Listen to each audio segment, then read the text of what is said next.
To try and solve this 2,000-year-old mystery, some of the most devout Christians and most expert scholars will suggest new ways of reading the Gospels and ask the question, did Jesus die on the cross?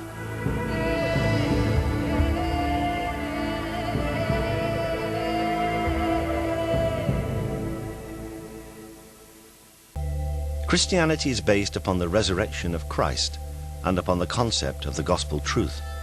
To question one is to question the other. Throughout history, the Church has treated these questions as heresy and persecuted those who asked them.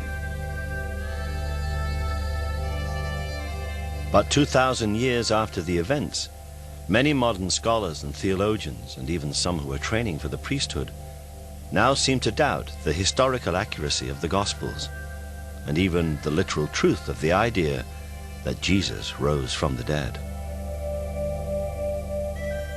Recently, I was teaching a graduate class, and 4 of the members of the graduate seminar are studying to be priests and ministers. And I asked them, do you believe this about the resurrection? And one of them, startled, said, well, no, but that's a secret. I've never been able to find a real dichotomy myself between being a good historian and a good theologian, or a good historian and a Christian, to put it very bluntly. I do not believe that gods and goddesses or anyone ever comes down from heaven and produces divine babies. I don't believe it actually happens. Nor do I think that Jesus, in a literal sense, went up to heaven to take his place at the right hand of God. But how has it happened that so many Christian theologians have managed to interpret the Bible in ways that would once have been seen as heretical? The most obvious reasons can actually be found in the original text themselves, in the 4 Gospels. I think all the Gospel stories or the Gospel accounts, that they're something that's handed to us from childhood, really. So as we're sitting in our primary schools, we're told that it was Matthew, Mark, Luke and John, and they were 4 apostles, and Jesus did this and Jesus did that, and we see the pictures. And to a certain extent, we're not encouraged to question beyond that. It's presented as a narrative. It's presented as a storyline that actually happened. And I think for a lot of people, their belief never goes further than that. They simply remember these stories, and that's what happened.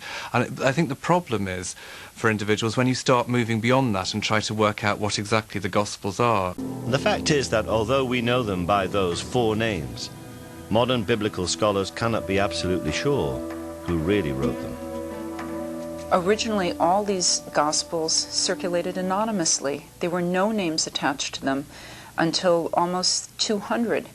And the Christian theologian who came up with the idea of having a New Testament was roundly condemned as a heretic. I mean, I grew up Catholic, and we were always told not to read the Bible. It was dangerous. The priest would tell us what the Bible said. So we begin our Mass by thinking of the times when we've been unfaithful to the Lord, and we ask for his forgiveness.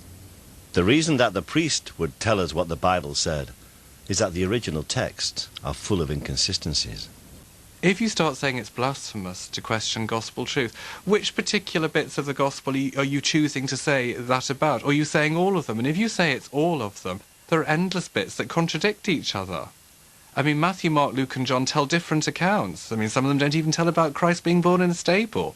You know, which bits are true and which bits aren't true? If you look at the Easter narrative, the key narrative of the different gospels, they all tell different accounts. Some of them don't mention the Garden of Gethsemane. You know, what is gospel truth? There are 4 gospels, they all tell different truths. Surely people have to realise that it's much more complicated than that.